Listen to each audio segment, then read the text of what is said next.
My name is Zana Bondati and I'm the climate editor at the Nation Media Group. And today we have a phenomenal conversation.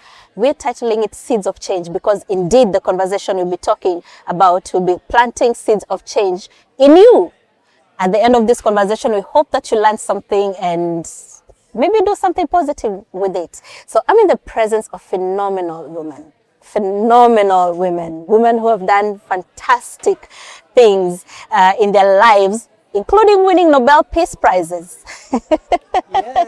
Including winning Nobel, let me say that again, winning Nobel Peace Prizes. Can you imagine what that feels like, winning a Nobel Peace Prize?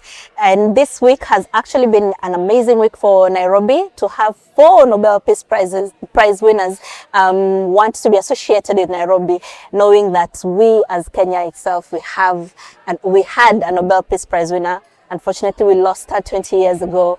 And so the conversation we have today will also build on the lessons that Wangari Maathai left us with. And if we're actually living today in the spirit of Wangari Maathai. So I'd like to first start by introducing these phenomenal women in whose presence I'm honored to be in. Maybe at the end of it all, their awesomeness will have rubbed off on me too. And I can say I'm an awesome woman myself. So starting on my left, we have Maria Butler, who's the executive director of the Nobel Women Initiative, which Wangari Maathai was phenomenal in founding. And then we have the honor of Alexandra Matvichuk, who is a Nobel Peace Prize winner herself from Ukraine. She'll tell us a little bit more about her Nobel Peace Prize, what happened, how she ended up winning that Nobel Peace Prize, and what lessons she's learned from it since then. And last but not least, another phenomenal woman, Wangari Maathai, who is not only the daughter of Wangari Maathai, but she's also the chair of the Wangari Maathai Foundation, among other things. In my line of work, I cross paths with her a lot. I cross paths with her a lot. So I'd like to start with you, Alexandra. Nobel Peace Prize. Oh my God, what is that like? How did that happen? I'm a human rights lawyer, and I'm documenting war crimes in this war which Russia has launched against Ukraine. Russia commits horrible atrocities, and we face with enormous amount of crimes, which means that we face with enormous amount of human pain, because we are documenting something more than just violations of Geneva and Hague Conventions. There are human story behind the numbers. We have in our database more than 98,000 episodes of war crimes. And while this war turns people into the numbers, what we are literally doing, we are returning people their names, because people are not numbers, and life of each person matters. And we received the Nobel Peace Prize in 2022 in first year of large-scale war for this work. And frankly speaking, it's not a word for us. It's a huge responsibility. Because ironically, we received a Nobel Peace Prize during the war. And this war is very bloody. Millions of Ukrainians are suffering from Russian aggression. So we try to use this opportunity to be more vocal as a human rights lawyers, and to decrease the level of death in the battlefield, to decrease the level of death in occupied territories, to decrease the level of death in deep rear. Have you seen any differences since you won the prize on the ground, with the work you do? Has there been any difference? For decades, the voice of human rights lawyers from other parts of the globe wasn't heard. Probably we was heard in special platforms like UN Human Rights Committee or OEC Human Rights Dimension meetings, but not in political rooms where political decisions were taking place. And for decades we told that country, which massively persecute human rights, provide threats not just for their own citizens, but for the peace and security in general. And Russia is a bright example, because Russia killed Russian journalists, Russia jailed Russian activists, Russia dispersed Russian peaceful demonstrations. So they literally destroyed Russian civil society step by step. And now we are in a large-scale war because the whole world turned blind eye to it. They shake Putin's hand, they build gas pipelines, they do business as usual with Russia. And Nobel Peace Prize provide the voice of human rights lawyers finally to be heard. So you don't get to keep any of that money yourself. Sorry, You don't get to keep any of that money for yourself. no, it's not about money at all, and we promised publicly that we will spend all this money for the fight with accountability, not for our own organization, but to support initiatives who deal with this impunity, which is a core for this brutal war. Okay, so Angela, if I could bring you into this conversation, this week has been a phenomenal week in Nairobi to have this conversation, rooted and rising conversation, feminist conversations over tea, talking about Nobel Peace Prize winners, having these phenomenal women in the room to engage with the other women from around the world. I was privileged to be in the room yesterday, and it was quite yes, it was quite interesting to hear some of these women speak. So yourself, you were raised, I don't know whether to say you live or you are in the, I don't want to use the word shadow, but such an amazing woman to look up to, having been privileged to be her daughter, having won the Nobel Peace Prize. Do you feel the pressure to live up to her standards? First of all, this is so cool to be in Karura Forest today. Happy Wangari Maathai Day. It's a really good day. So this question is asked of me a lot, right? And I love the question because my answer is always the same.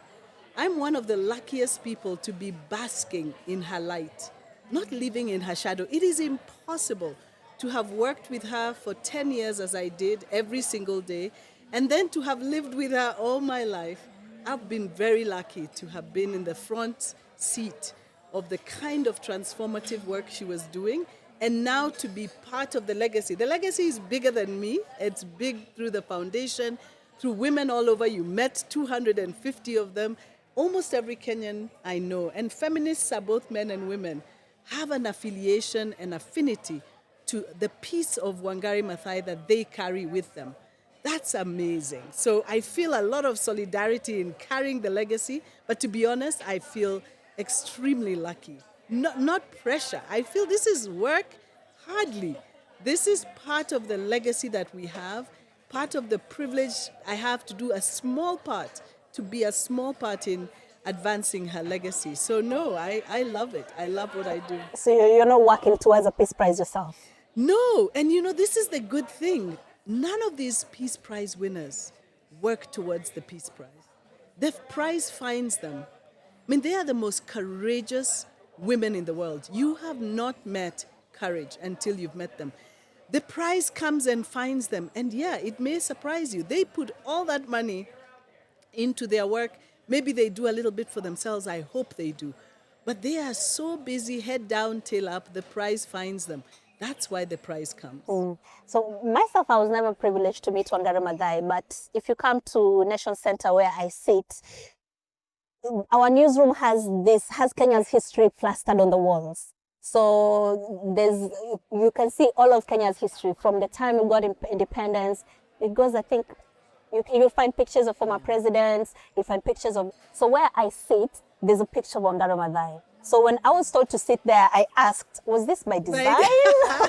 Why? Given that I'm a climate editor, was it by accident that I was told to sit here? Yeah. So, and it's this big picture of her with the Nobel Peace Prize and she's smiling. So I kind of feel, given every day in my work as an environment journalist, as a climate journalist, I feel she's there smiling at me, but I kind of feel like I have to live up to, move my team and my work to a level where she'll actually smile about it, Yes, you're reminded constantly. I'm reminded constantly, given that she's right there behind me. So you, Maria, you work in an organization where Wangari was instrumental in founding, and you work with so many women some of who are Peace Prize winners, you are mentoring many other women. What is that like? It's beautiful, and it's really, we've just walked through Karura Forest and I could feel her so deeply in my soul. So thank you, Wanjira. Thank you to the Friends of Karura, to Greenbelt Movement, to Wangari Maathai Foundation for welcoming us. We have 65 women from every corner of the globe that just walked through her steps today. From Palestine and Yemen and Ukraine and Iran, Colombia, Mexico. I'm Irish. Everywhere. Yeah. And beautiful. she continues to bring people together. It's incredible. And 20 years ago, she sat around a table like this with Shirin Ebadi and Jody Williams, and they planted a seed. Peace Prize winners from Iran and the US, and they said, let's work together. And for those 20 years, they have dedicated their collective power to work for women in conflict zones around the world. And that's what we do in Nobel Women's Initiative, is try and support the next generation of peacemakers, many of which are with us here, but also working in communities and villages around the world. So her spirit still lives on in the work. Oh my gosh, yes. She's brought us here. Yeah. Her work, her values, her showing up, and that collectivity she brought to the women's movement and to NWI is with us. And we're honoured. Yeah, we honour and celebrate her. Alexandra, I'm an environmental journalist, so in some cases you might call me an environmentalist, and there's some people who've actually called me an activist before. I don't know how I felt about that title, but so I'd like to ask an environmental question. I hope that's okay. Environmentalism also comes with a lot of criticism. We saw what happened with Wangari Maathai here. We've seen what happens with the activists in the Amazon forest. Many activists who are disappearing or persecuted by their governments for trying to fight for environmental justice. Are you seeing similar things in Ukraine? We have a very strong environmental movement in Ukraine for obvious reason, because we didn't receive the nature as inheritance from our parents. We just borrow them from our children. Yeah. And it's our responsibility for the world which we live, we will leave for our children. And that is why in Ukraine, as other countries, environmental movement is very strong.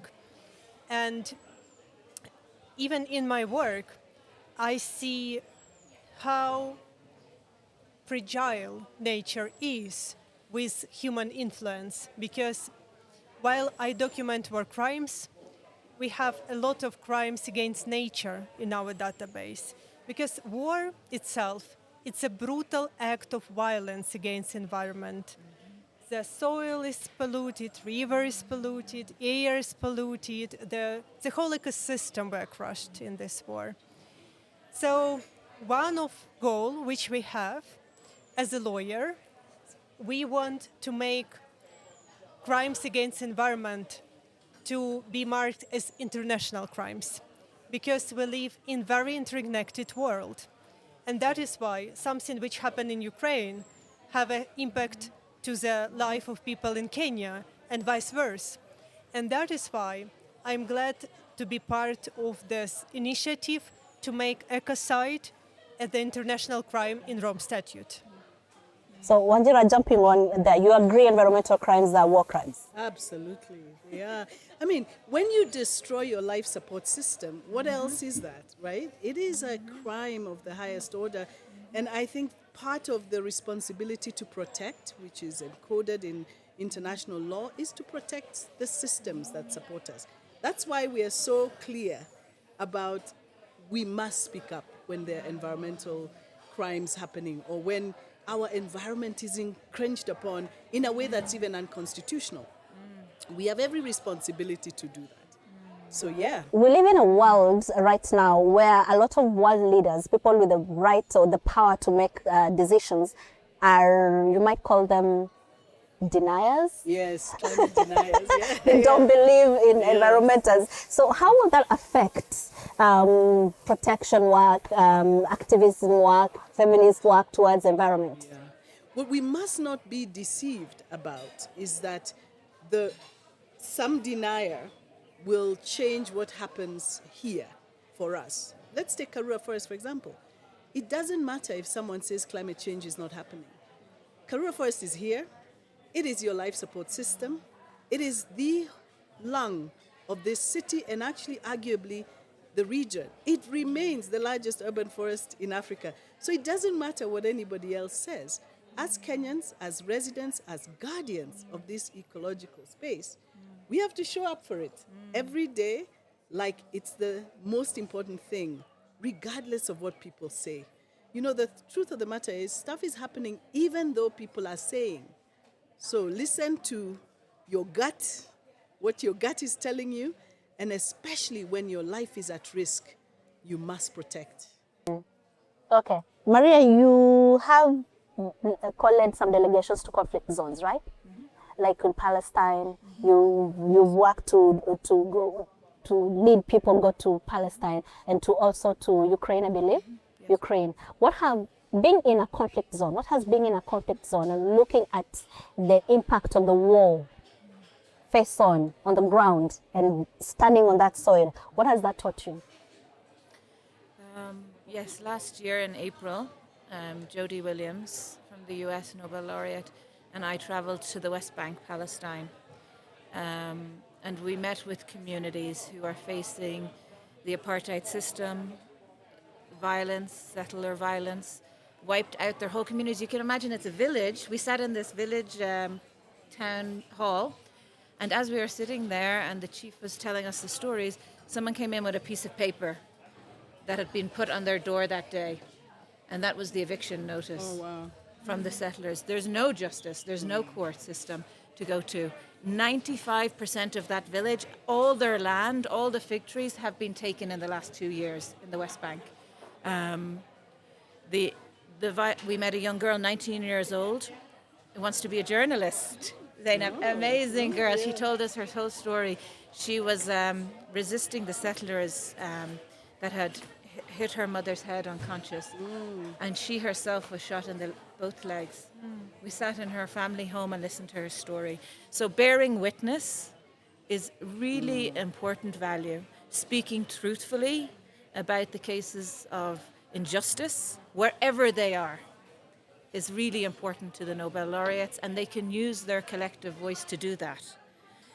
Not about power or politics, but to speak the human story, as Alexandra always said. And for us, it was very important to visit Palestine last year to stand in solidarity with the Palestinian women and their resistance to violence and occupation. But it's hard. I have 3 babies, 3 kids, and they still are texting me, "Where's my shoes?" Yeah, exactly. I said, "I'm crossing the border now. Find your shoes yourself." I can't find my So yeah, on a human level, it's important to show up in different forms and to contribute our little piece for For change. these laureates, the work that they do has come at a personal cost for each of them. Yes. We had Shireen talk about, Shireen is the winner from Iran, talking about how she had to go in exile. When you work with people who have won these prizes for such phenomenal work that they do that the world needs, and some of them have to live in exile, how does that impact your work as the initiative? Yeah, Dr. Abadi has dedicated her whole life, 55 years, to fighting a brutal regime. She has been consistent on her principles and has lost everything. They have taken everything from her, the regime. And yet she still says, "I'm going to show up and work for the Iranian people." And she loves the Iranian people. So this is a historic week for Shirin, for Nargis, our sister, who is imprisoned in Mashhad in the north of Iran today. And the laureates have come together always to call for her freedom. And we call on all actors, and some actors, to call for her release and the release of all political prisoners who pay with their lives. Nargis hasn't seen her children in 10 years. Yes, can you imagine? Yeah, her twins. And it's hard. It's a big weight they carry, the laureates, individually. But I love when they come together in sisterhood. So this is what I love. I love when they're in they do the big things. They meet the Pope. Alexandra has met, I don't know, many, many world leaders. But when they're in the taxi together, and Jody will hold Alexandra's hand and say, "You're a strong woman, keep going." Like those moments, fuel them. So they have a beautiful sisterhood. They laugh together, they fight together, they dance together, and it's special. Yeah. It really is. Alexandra, given that you still live under bombs right now, Ukraine is still in war, what would you say to 8-year-old you? To whom? 8-year-old Your yourself. 8-year-old self. Just be brave. Just be brave. Now I know from my own experience, when you have no other instruments, only your own words and your own position, eventually it's no so little. So just be brave. That's good. Be brave. Interesting. Wanjira, yourself, you managed to avoid violent confrontations, which unfortunately Wangari faced. Yes, my family had their fair share of violent confrontations. So is it that your karma or the environmental landscape in Kenya now is more tolerant? No, I think that, courage comes in different forms, and maybe my form of expression is different. But no, there's no, not by accident or by deliberate action that I avoid it. It's just maybe the space that I'm in that is different. My mother was an activist. She was running a grassroots movement. She was one of the most courageous humans I know. And I remember thinking, oh my goodness, there they go again, because it's going to be difficult. And she knew it would be difficult. Yesterday we had, what you were saying, Marie, about the tender moments. Yesterday we had a wonderful visit with the Chief Justice. And when we finished the discussion and the convening, they wanted to see her desk. And you could see this solidarity. I called my friend who's a lawyer, and she said, no, it means a lot. As activists, as lawyers, you want to see that space where it all happens, right? It was such a powerful moment for me to see them holding hands, going into Chief Justice Kome's office, to see the space where they know her courage. And she was my mother's lawyer for many years, in the days when she was a very young lawyer, putting her life on the line to protect an activist who was a pariah at the time in this country. To see that for me yesterday was so powerful. That sort of solidarity, we are with you, and it was spontaneous. That you can't. So, it just bubbles up. Yeah, and what I say, just show up in the best way you know how, in your space. Nobody is doing that, right? Good ideas come to one person at a time. My mother used to tell me, if you have an idea, don't wait. It has come to you.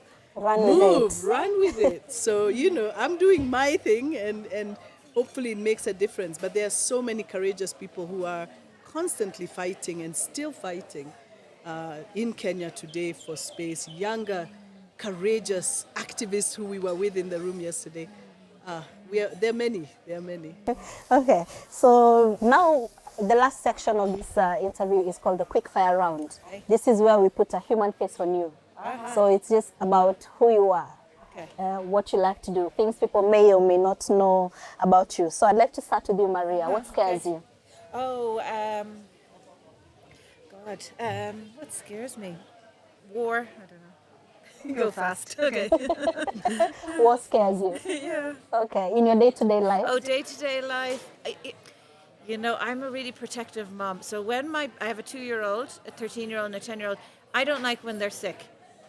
I just am like one of those moms that doesn't like when they're sick. Alexandra, what scares you? I'm a person who loves people. When I was a student and I studied law in university, I told to myself that I would never ever do something which connected with criminal law, because I love people, I have huge empathy to people, and it will harm me. And now I have to do not just criminal, but international criminal law, international humanitarian law. We are working with the most horrible atrocities, which you can just imagine. And this is only because I still have this love for people. And this is something which I found very interesting, that this feature which I qualified as my vulnerability. It's not my vulnerability. It's literally my source of strength because I can do this work only because I love people and have empathy to people. Oh, good. That's a good answer. I don't know how you're going to beat that. I know it's hard to beat, but as an environmentalist, I love nature, but I'm petrified of snakes. So I am working very hard to keep nature intact because snakes are not interested in us. That I believe. But if we disrupt their space, they will come. So yeah, There's a it notice keeps there me- somewhere that says beware. Yeah, of snakes." beware. They have their place. So I'm petrified of them. Yeah. Interesting. Okay, so Maria, are you a morning person or a night owl? Morning, yes. Morning person. Yes, 1,000%. Yeah. Even 3 a.m., 4 a.m. Yes, fine. But you can stay up. Nope. I like to go to bed early. Interesting. And you, Alexander? Probably I'm a bird that always wants sleep. I'm a sleepy person. Okay, Wanjira? Definitely morning. Morning. Okay, so if you were to have dinner with a historical figure today, Oh, yes, well, it's easy. Wangari Maathai. I'm here. No, honestly, I would love to sit with her and getting to know Wangari. I've learned so much from you and your presence and leadership. But I would love to sit with her. I'd love to. She would, of course, she talks a lot about her education with Irish nuns, so we have a lot in common there. And I'm definitely going to pick her. Yeah. okay. Alexander, your historical figure? There is a huge list, frankly speaking. But if I may, I would like to have a coffee with one of the greatest Ukrainian women from the past. Her name was Lesia Ukrainka. She was a famous Ukrainian poet, and she, in her poems, she also fighting for Ukrainian sovereignty and Ukrainian identity against Russian Empire. Okay. Wanjira, you can say your mother. Wow, I would. What's that?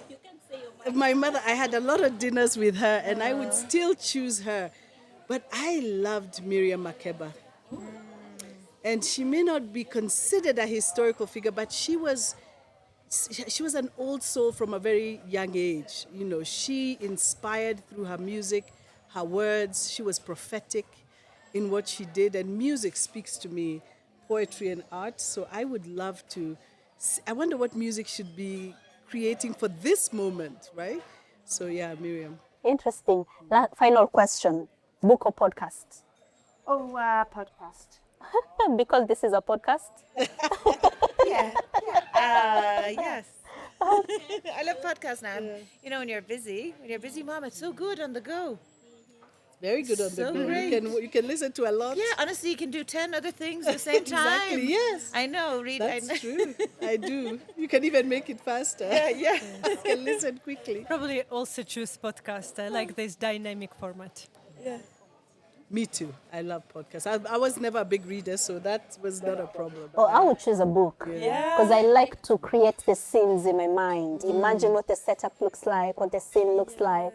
When you're reading a passage, you imagine who is speaking it, in what voice, and maybe even role play in your head with the different voices. So I'd like to thank you, phenomenal Thank you very women, much. for making time for this podcast, for having this conversation with us. Thank you, Maria, Alexandra. It's an honor to meet you, Asante. to meet a Nobel Peace Prize winner. I've been in the presence of such greatness.